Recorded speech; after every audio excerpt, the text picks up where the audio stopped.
Hello student, हरी सनम learning hub में आप लोगों का बहुत बहुत स्वागत है। कैसे हैं आप सभी? उम्मीद करता हूं आप सभी लोग अच्छे होंगे, मेहनत कर रहे होंगे, तैयारी पर अपना फोकस कर रहे होंगे। आज हम लोग बात करेंगे जो महत्वपूर्ण नाम वाली रिएक्शन है, नेम्ड रिएक्शंस हैं, उनके बारे में, जो क्लास 12th वाले बच्चों के लिए ये वीडियो होने वाला है। ज़्यादा बड़ी क्लास नहीं है, ये केवल और केवल वीडियो है। इसमें मैं वो सारी अभिक्रियाएं बता दूंगा, नेम्ड रिएक्शन बता दूंगा जिनकी आपको तैयारी करके जानी है। और बहुत ज़्यादा नहीं इनका नंबर होगा, ये लगभग 10-20 अभिक्रियाएं होंगी जिनको अगर आप तैयार कर लेते हैं तो आप गारंटी से कम 5 से 8 नंबर की तैयारी यहाँ पे कर पाएंगे बहुत आसानी के साथ। और साथ ही साथ जो क्या होता जब या फिर कैसे प्राप्त करेंगे, जो लास्ट में अभिक्रियाएं आती हैं उनमें भी ये नेम्ड रिएक्शन ही सीधी सीधी पूछ ली जाती हैं। क्या होता जब ये आपस में अभिक्रिया कर रहे हैं, क्या बन रहा है, या हम कैसे प्राप्त करेंगे इस पदार्थ से इस अन्य पदार्थ को। समझ रहे हो?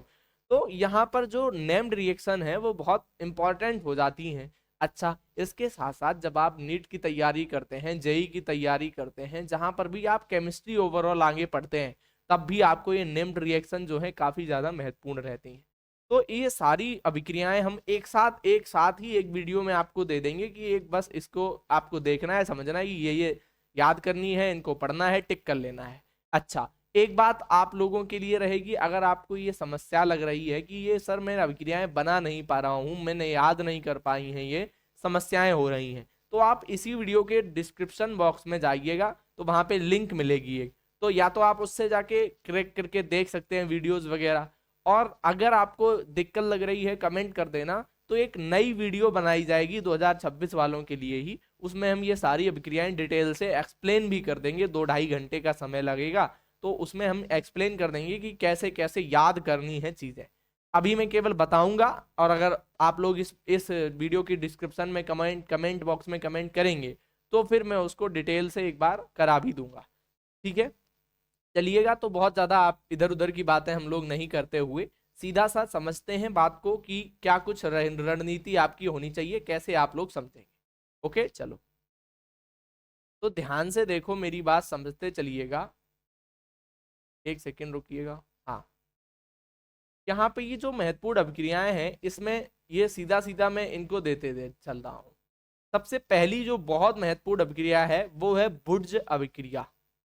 बुर्ज अभिक्रिया ये काफी महत्वपूर्ण अभिक्रिया है, बुर्ज अभिक्रिया।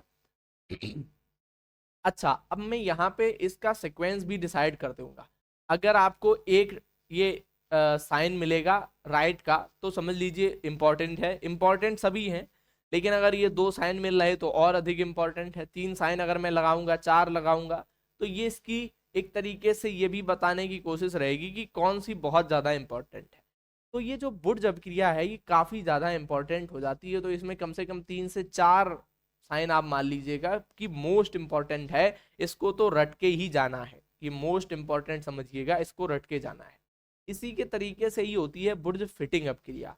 इसमें क्या अंतर होता है? बुर्ज अपक्रिया हम लोग देखते हैं तो एरोमेटिक के लिए होती है, सॉरी हेलो एल्केन के लिए होती है, और हेलो एरीन के लिए बुर्ज फिटिंग अपक्रिया होती है।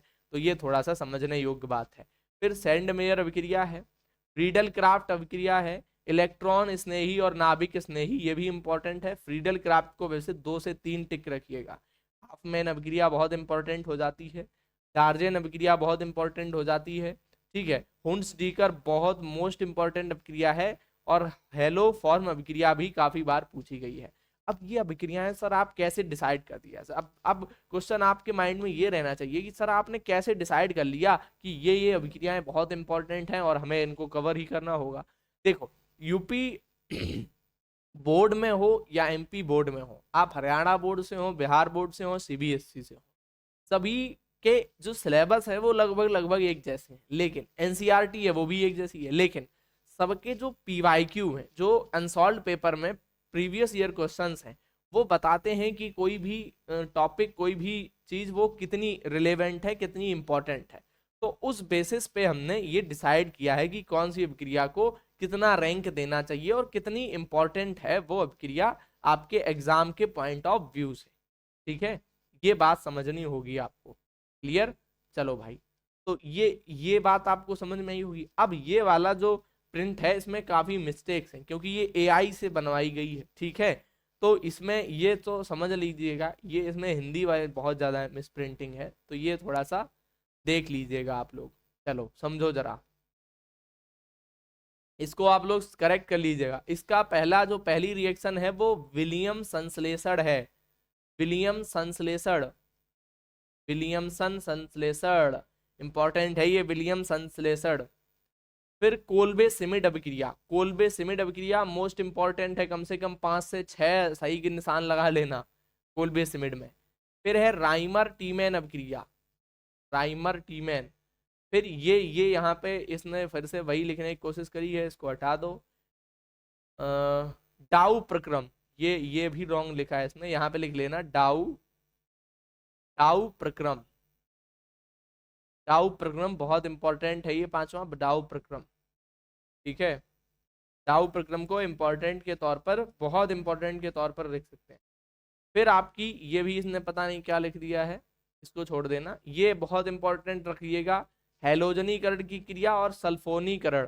तो बेसिकली पूछ लेता है हैलोजनीकरण क्या है या सल्फोनीकरण क्या है, तो ये इंपॉर्टेंट हो जाएगा।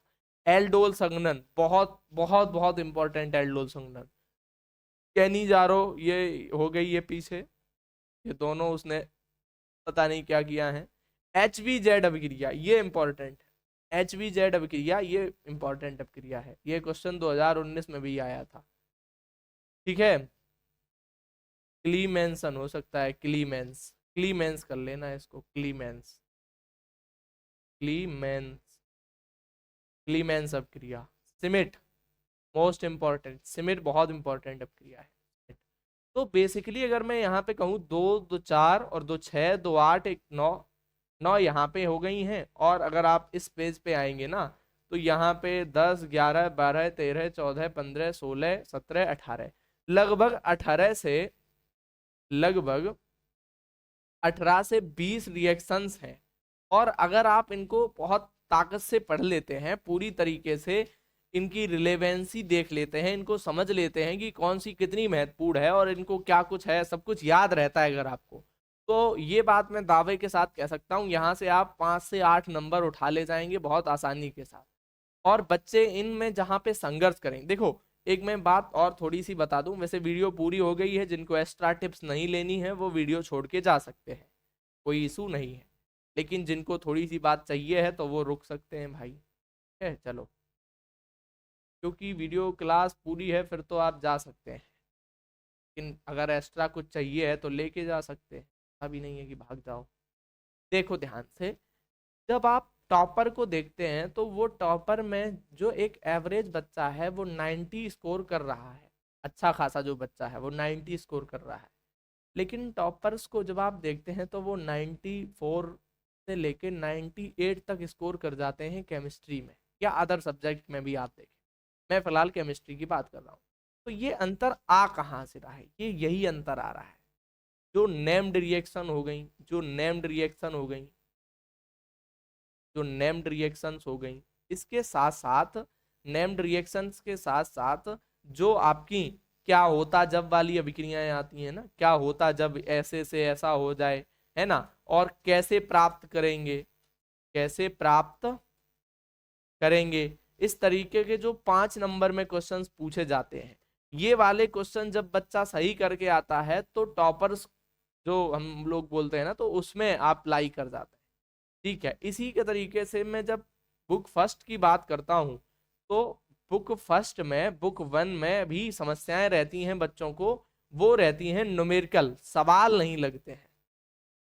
वो क्या रहती है, सबसे बड़ी समस्या इनकी रहती है सवाल सर नहीं हो रहे हैं। तो सवालों के लिए क्या करेंगे आप, मेरी बात समझ लो बहुत अच्छे से, सवालों के लिए बहुत परेशान नहीं होना है।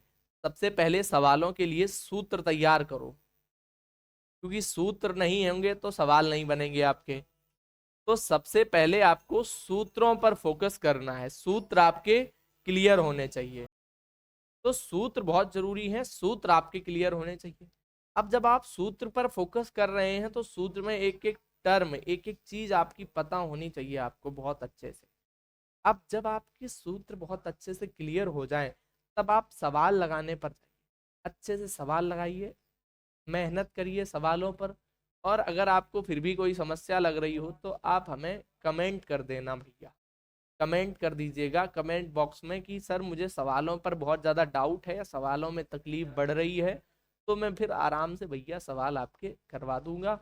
तो मैंने वैसे करा रखे हैं, जब मैंने ये चैप्टर कराए थे इसी साल बोर्ड बूस्टर जो बैच था उसमें कराया हुआ है सब कुछ। लेकिन अगर बाई चांस आपको समस्याएं लग रही हैं अभी भी, तो थोड़ा सा अभी जब एग्जाम टाइम के जैसे हम क्लोज जाएंगे तो उस पर भी थोड़ा सा फोकस रहेगा। ठीक है, तो उम्मीद है कि सारी बातें सब कुछ आपको समझ में आया होगा। ठीक है, उम्मीद मैं इसी बात की करता हूँ कि सारी बातें आपको समझ में आई होंगी, बहुत अच्छा रहा होगा, आपको मजा आया होगा इस सब बातों को देखकर। टिक कर लीजिए अपने जो जो टॉपिक हमने बताए हैं, जो जो नेम्ड रिएक्शन बताई हैं। अगर कोई रिएक्शन आपकी नहीं लिखी है, लिखी का मतलब आपने जैसे कोचिंग में किया है या आपने किसी भी अदर टीचर से जहाँ से भी किया है, अगर आपका नहीं है वो कंटेंट, तो आप उसको निकाल सकते हैं। अब तो बहुत ज़्यादा एआई का यूज भी कर सकते हैं, लेकिन अपनी बुक से भी निकाल सकते हैं, जहां से भी हो सके थोड़ा सा कैच कर लो उसको, गेन कर लो, फिर कोशिश करो, प्रयास करो। 2-3 दिन बाद अगर मैं कोशिश करूंगा, आप लोग कमेंट जरूर करिएगा इस बात को लेकर कि सर मुझे ये चाहिए है क्लास, मुझे समझ नहीं आ रहा, याद नहीं हो रहे। 2-3 दिन आप प्रयास कर लो, फिर मैं एक क्लास में सारे कुछ इन जितनी भी अभिक्रियाएं बताई हैं सबको कवर करा दूंगा। ठीक है, चलिए तब तक के लिए सभी को जय श्री हरि, बहुत बहुत शुभकामनाएं। लगातार पढ़ते रहिए, ईमानदारी पूर्वक मेहनत करते रहिए, क्योंकि रिवीजन जितना अच्छा होगा, जितना अच्छा आप बोर्ड एग्जाम में रिकॉल कर पाएंगे, उतने ही चांसेस आपके होंगे कि अच्छे मार्क्स आप यहाँ पे गेन कर पाएंगे। आपकी नॉलेज जो है वो एक तरीके से अच्छे लेवल तक पहुंच पाएगी। ठीक है, सभी को जय श्री हरि, बहुत बहुत बढ़िया, पढ़ते रहिए, मेहनत करते रहिए, हम आपके साथ निरंतर बने हुए हैं। हिंदी इंग्लिश में बहुत जल्दी ही क्लासेस स्टार्ट हो जाएंगी, तो आप उसके लिए भी चिंता ना लीजिएगा ज़्यादा। ठीक है।